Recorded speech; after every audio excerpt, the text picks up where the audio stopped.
welcome back to my channel. And if you're new here, welcome, and welcome.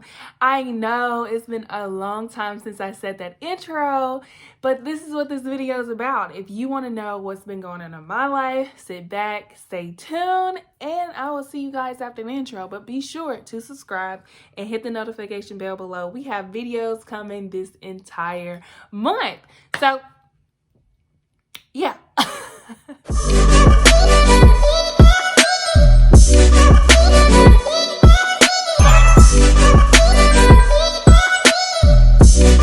Okay guys, so let's just hop right into this.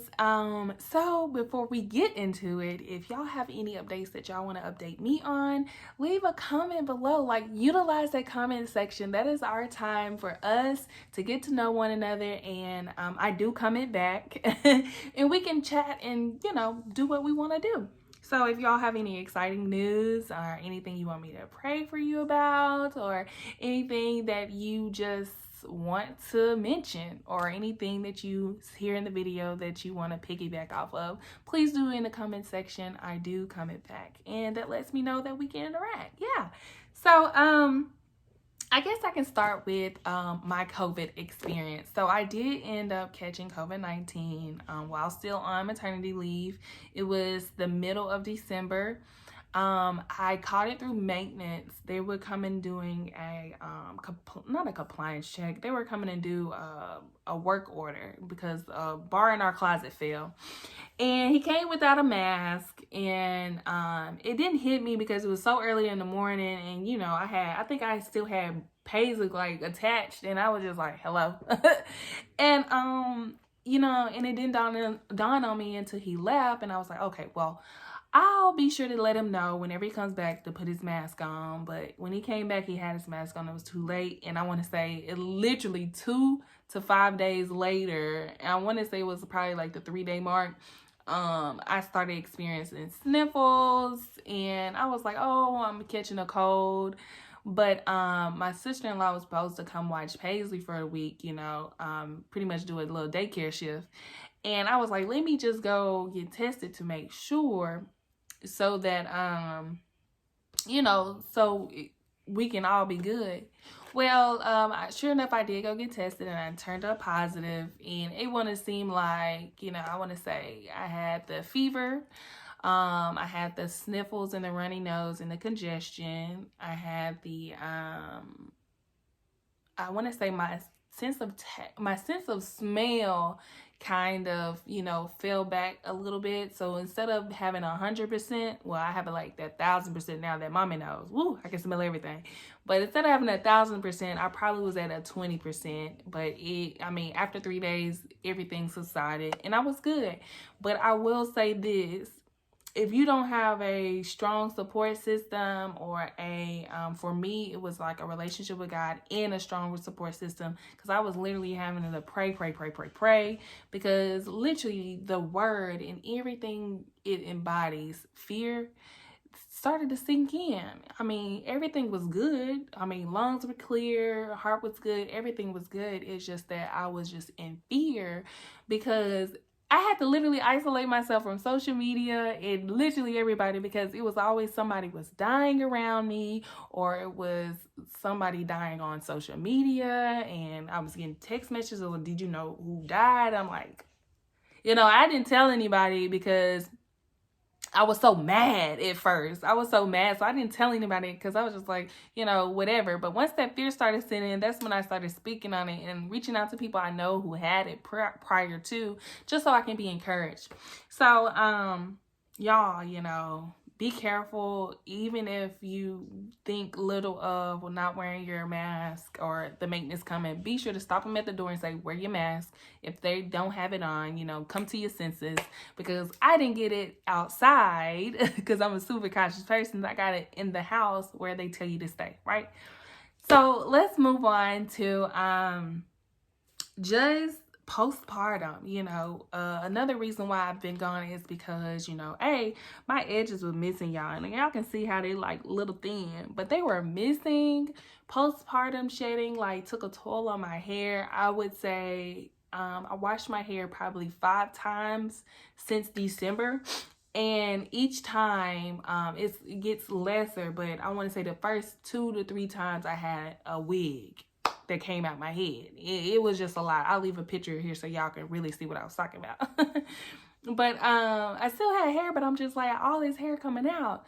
And my edges were smooth as a baby bottom, y'all. And I'll show y'all a picture of that too. But child, I just wasn't feeling it. I wasn't feeling the camera. I wasn't feeling, like myself. I was just like, oh my God, my hair is gone. And it at first it was like, okay, it's just hair, but it's so much different when it's like bald spot and then you have hair. I'm just like, that's so weird. So I had to do the middle part.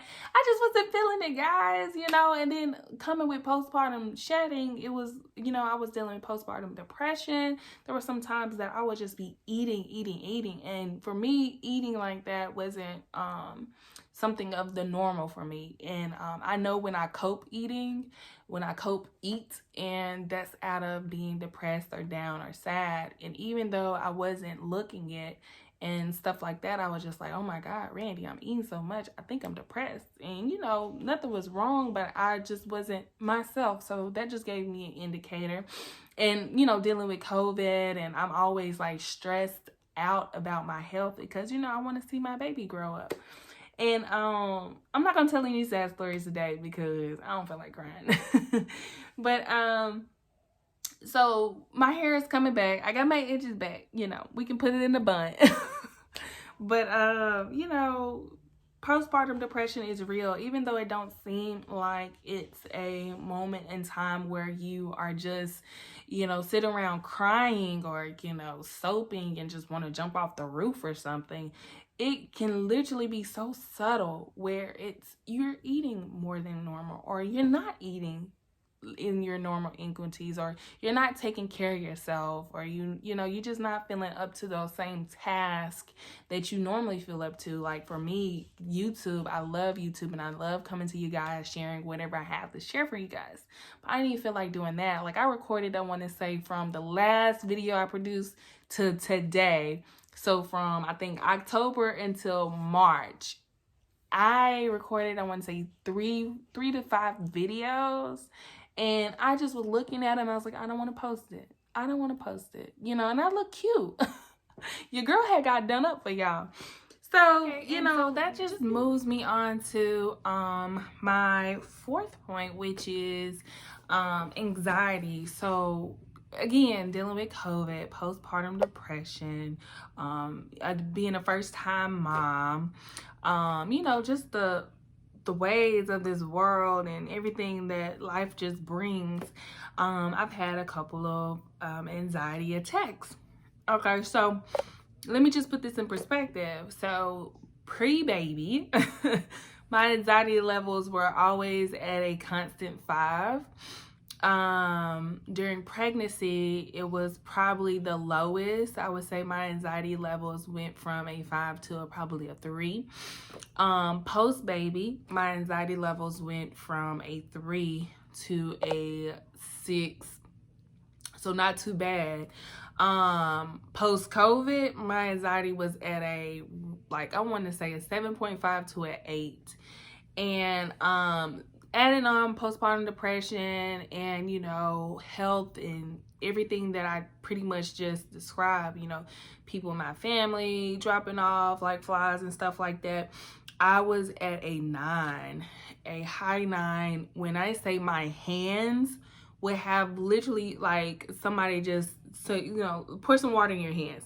And my hands would literally just be sweaty. Like normally my hands are always clammy. But when you can literally drain the sweat off your hands, I mean, it was getting so bad. I wasn't getting enough sleep. I started experiencing insomnia. I mean, y'all, I just been going through it. So I finally found a primary doctor. Normally I have an OB and that's who I see, but I read that you need a primary doctor so you can see stuff about this. And he put me on some a low dosage of antidepressant, And y'all, when I say those happy pills have been working, like the normal negative thoughts that I normally would think, or the normal the worries that if you know me, you know. So for me to say this, like they really work, and it doesn't impact my milk, because you know small traces are found in the milk, which can signal to the baby. But mine is like the lowest dose, and pace is good. She's the same person, she's the same energetic. She doesn't sleep more, she's not tired, so it is definitely safe. I'm not gonna say the name, only because I don't want to be like, oh, give me this. You know, your doctor will tell you exactly what you need. But yeah, so I am on a low dose antidepressant, anti-anxiety prescription, and I take it once a day. It's a very small, tiny pill, but it does its works. I haven't taken it in the last 2 days, only because I don't want to make my body, because you know I believe in the placebo effect, and I'm not gonna get off track, but you know, if you feel like that pill is doing you justice, your body is gonna be wanting that pill all the time. It's just like a habit of cigarettes. So I don't want it to, you know, form into one of those habits. So when I feel like my anxiety is almost unbearable, then I would take a pill. But other than that, like, I'll just gauge it day by day. Again, it's a super low dosage, so you know it's perfectly fine.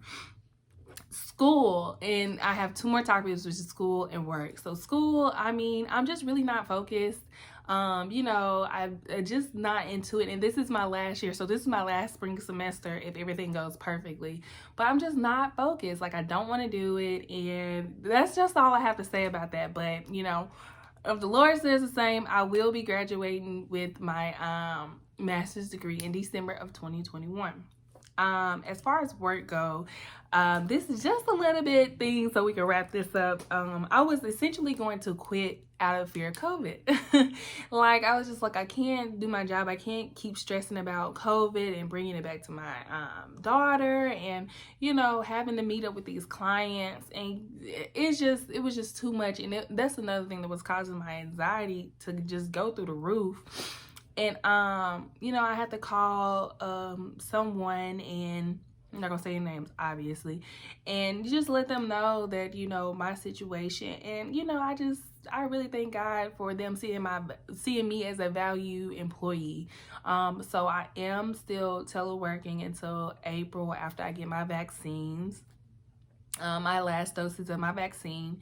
And we're just gonna move on from there. You know, we're not gonna walk in fear. We're just gonna continue to take the precautions that we need, and then go on. But you know, that just really made me feel really good about myself. Like, you know, someone that high up saying that, you know, they value me and my work ethic, and you know, the things I have done for this agency. And yeah, so that's all, guys. I didn't want this video to be super long, but we have more to talk about, more to discuss. And again, we will be sharing videos 3 times a week starting this week, and y'all will be there. So if you haven't already, you already know what to do. Be sure to subscribe and hit the notification bell below, and I will see you in the next video. Thanks, guys.